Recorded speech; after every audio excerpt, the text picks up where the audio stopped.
Bonjour à tous, l'objet de cette vidéo est de vous présenter l'outil MindView. C'est un outil de mind mapping ou de carte mentale qui va vous permettre en fait de vous accompagner pour les projets tutorés cette année.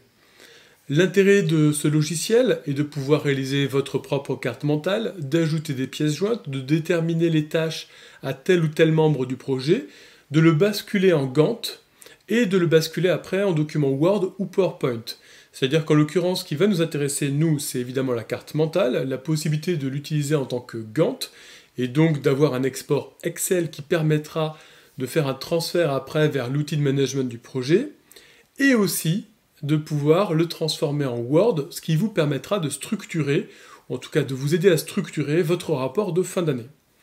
Alors, pour découvrir le logiciel, l'idée c'est tout d'abord de l'installer. Vous avez des codes en fait, un lien qui est sur l'intranet, donc qui vous permet en fait de télécharger le logiciel et d'avoir le numéro de série du logiciel à intégrer. L'idéal en fait est d'utiliser ce logiciel avec la suite Microsoft, à savoir Word, Excel, PowerPoint, dans la mesure où il y a des compatibilités entre MindView et ces logiciels. La suite Microsoft peut être trouvée à des prix assez peu chers en fait sur internet grâce à votre ENT, environnement numérique de travail, et donc votre code étudiant sur un site notamment tel que On the Hub, voilà. Donc onthehub.com, et ça vous permettra en fait normalement de bénéficier de la site Microsoft à 10-12 € quoi à peu près. Ensuite, pour découvrir le logiciel, eh bien en fait, donc on fait nouveau document, et donc on peut constater qu'il y a différentes thématiques pour découvrir en fait le type d'arborescence. Donc ça peut être basique, et ça peut être company management, Earth Science. Donc ma version est en anglais dans la mesure où c'est sur Mac, et la version est en français sur PC, mais elle est en anglais sur Mac. Voilà, donc ça vous permet par exemple de voir une carte de mapping, mind mapping sur le climat et le temps. Et vous voyez qu'on peut rajouter en fait des icônes comme ceci, qu'on peut avoir un niveau d'arborescence assez fort, etc. Donc là, on va faire un nouveau document. On peut aller voir un autre élément. Et là, vous pouvez voir qu'on peut souligner ou surligner en fait des catégories en fait d'éléments. Donc après, on peut déplacer évidemment les visuels. Donc là, c'est lié à l'élément, vous voyez, comme ça, etc., etc. On peut donc après partir sur d'autres thématiques, comme la frise chronologique, etc. Ou on peut aller directement dans Sales and Marketing, et donc là, pour le coup, pour des projets. Alors, ça peut être planning de projet aussi, ça peut être l'organisation. Donc là, vous voyez, on peut retrouver en fait le système de Gantt, en fait. Mais vous verrez, en fait, qu'on peut passer de la carte mentale à cet élément de Gantt par derrière. Donc, pour commencer, en fait, on peut aller directement sur Nouveau. Et là, on va prendre un élément basique. Donc de base, on peut choisir sur Mind Map. Donc le sujet. Donc là, je vais faire des allers-retours avec le tableau, l'OMP, en fait, l'outil de management du projet en fait Alumni, et donc de bâtir justement mon mind mapping à partir de celui-ci. Donc le projet s'intitule Alumni. Donc on peut le mettre au centre. Voilà. Après, on peut décider d'ajouter des branches. Donc la branche livrable 1, etc. Donc là, vous voyez qu'on peut aller ajouter une deuxième branche facilement et des sous-éléments après. Il suffit de double-cliquer dessus. Le livrable 2 était celui-ci, donc je peux très bien mettre ça en face. Si je veux rajouter d'autres éléments, j'appuie sur Sub-Branch. Et là, etc. Et là aussi, etc. Voilà. Donc, après, suivant la structure qu'il y a, on peut faire ça comme ça. Il est possible aussi de rajouter des éléments, donc d'ajouter des textes, des notes de texte. Donc par exemple, ID1, réalisation, une vidéo pour tel projet. Tac, voilà. Et là, on peut noter vidéo de telle date avec telle et telle personne à interviewer. Tac, tac, tac. Donc ça vous permet en fait d'avoir des éléments très clairs. Donc à partir du moment où on a une note, eh bien on a ce petit trombone en fait qui apparaît. Mettons ID2, élaboration d'interview. Donc élaboration d'interview. Après je veux joindre en fait un document, donc pour... je peux supprimer ça très facilement. Je veux en fait aller chercher ma pièce en fait d'attestation. Vous savez que dans le tableau, ici on a niveau 1, 2, 3, 4, etc. Et donc la matière mobilisée, savoir mobiliser, et après le numéro de la pièce. Donc là, imaginons pour l'élaboration de l'interview, eh bien je vais aller chercher la pièce qui est B110. Donc là, je clique ici,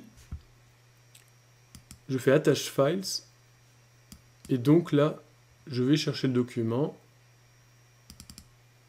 Voilà. Donc là, j'ai bien... Alors, si je double-clique, ça rajoute l'idée. Mais là, je peux aller voir le document. Voilà. Et donc, ça m'ouvre directement le document. C'est la possibilité d'ajouter des icônes, insérer. Et vous mettez insérer des icônes. Et donc là, ça va vous permettre de mettre un drapeau vert pour ici. Là, de faire insertion. Donc là, en l'occurrence, un drapeau orange. Voire un drapeau rouge ici si vous le préférez, ou un autre type d'icône en mettant attention, etc., etc. Donc voilà. Après, vous pouvez mettre vos points forts aussi. Ça peut être aussi d'insérer, donc en l'occurrence, une étoile. Voilà. Etc., etc. Il y a une icône ici, donc dans Inspector, ici, ressources. Et là, en fait, on peut ajouter le nom des différents membres du projet.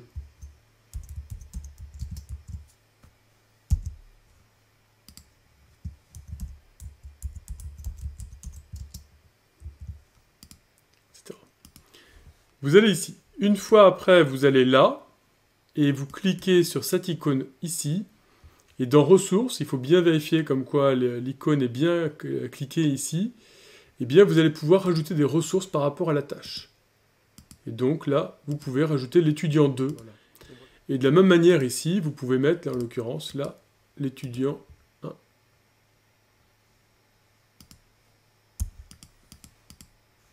Il faut bien cliquer sur l'icône en bas pour bien voir les différents éléments. Et là, pour celui-ci, on peut là encore voir les ressources. Et donc là, cliquer sur étudiant 1 et cliquer sur étudiant 2. Et voilà. Donc ça permet en fait de faciliter la gestion des opérations dans la mesure où on sait que telle tâche est attribuée à telle personne. Donc là, on peut cliquer ici.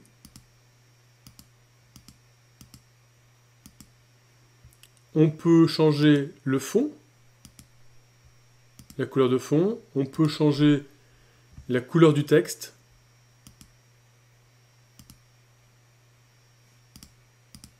On peut ajouter des icônes, que ce soit en faisant insert ici icône ou ici directement.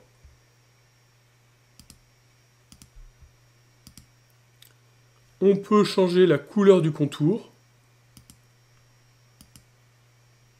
On peut aussi changer la couleur de la branche pour la mettre en avant, voire complètement en fait mettre un élément en dessous pour le mettre encore plus en valeur.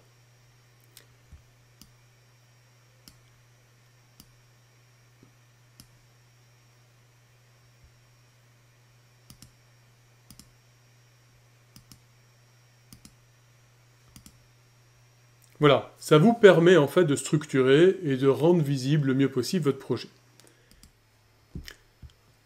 Ensuite, pour basculer de votre arbre, de votre mind mapping au Gantt, vous pouvez aller ici dans Vue, et là vous avez Outline, Timeline ou Gantt. Vous n'avez plus qu'à étirer en fait les différents éléments suivant la période dans laquelle vous souhaitez les mettre en œuvre.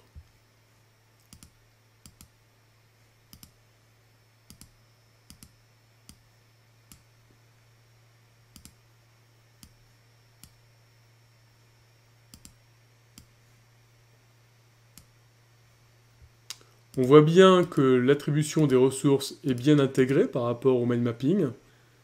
Ensuite, il est facile de rentrer dans les cases, donc pour modifier si besoin était, donc à 3 jours par exemple pour l'idée, et de modifier le niveau finalement de finalisation de cette idée. Donc là on voit bien que c'est 100%, cet élément-là ça peut être à 20%, et donc on voit bien cette branche-là. Priorité, donc là après on peut mettre 600, 900, 1000. Je peux après organiser mon planning Gantt en fonction d'une succession de tâches à effectuer précédemment. C'est-à-dire, je prends une tâche, je la détermine pour allant jusqu'au 28 septembre par exemple, ou peu de temps avant, eh bien je peux avoir une autre tâche qui est celle-ci,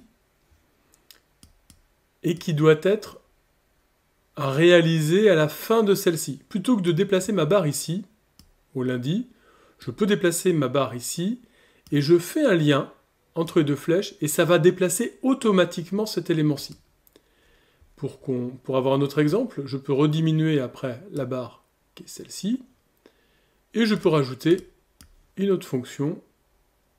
Là encore, je peux la rajouter à la semaine suivante, et dans la mesure où il n'y a pas de jour commun, je peux la lier, et ça ne posera pas de souci. Donc ça permet en fait surtout de redécaler des éléments. Donc là, pour revenir ici, je la décale là. Si je redécale là, ça va obliger à redécaler les éléments. Donc ça permet de mettre à jour en fait finalement son planning Gantt, son planning de gestion de projet. Enfin, il s'agit de sauvegarder donc votre travail et votre projet en l'occurrence. Donc vous pouvez sauver comme, etc. Donc vous choisissez la solution qui vous arrange. Et à partir de là, votre projet est donc bien intégré sur votre ordinateur.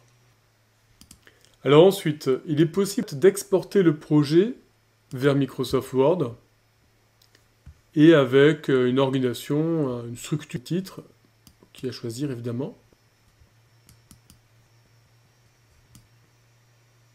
Et donc voilà, j'ai bien mon document sur Word et on retrouve les différents noms des livrables, etc. Et avec les commentaires qu'on a fait pour chaque élément. Donc ça permet de se faciliter la tâche, et là on voit bien la pièce qui est jointe ou pas. Ensuite, autre possibilité, de l'exporter sur PowerPoint. Là on peut choisir un thème. Et de la même manière, ça peut être en fait un bon outil pour le présenter à des acteurs tiers, aux entreprises, pour faire les dossiers de bilan, etc., les présentations de bilan.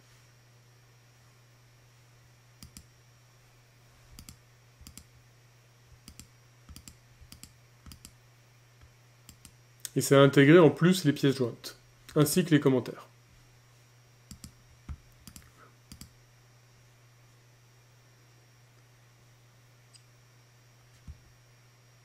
On peut l'exporter en image, donc exporter l'image de l'affaire, ou exporter, si je reviens ici à la mind map, de la même manière, je peux exporter cette mind map en image. Ce qui peut être pratique justement pour des soutenances. Voilà. Donc elle s'affiche bien, et on voit bien les différents éléments qui sont importants.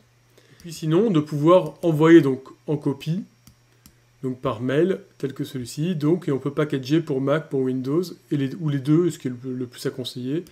Et donc là, vous n'avez plus qu'à faire envoyer. Et vous avez donc bien une pièce jointe qui est là, que vous pouvez enregistrer, et que vous pouvez donc après, donc du coup, transférer à vos autres membres du projet, ou à déposer ainsi sur Moodle. Voilà. J'espère que cette initiation au logiciel MindView vous permet de voir le potentiel qu'il peut vous apporter pour votre projet tutoré et que ça puisse contribuer à la réussite de ce dernier. Je vous souhaite une très belle année pour vos projets tutorés.